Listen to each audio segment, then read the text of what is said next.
how to log in Instagram from Facebook. Now, the first thing we're going to do is to go to our Facebook account right here, and then go to the profile menu of our Facebook. Now, we just have to hit this setting icon right here and click on Account Center. Once we're on Account Center, we just have to go to Logging in with Accounts. Just have to click on that. And it will give us two options. The simple one is to allow every account that we have, whether it is Facebook or Instagram, to log into one another. Another way is to manually choose which account can be logged into the another account. So let's say this account right here that I have, the Facebook account that I have right here.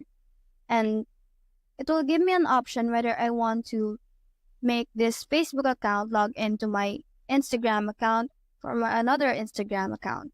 So we just have to click on our Instagram account right here.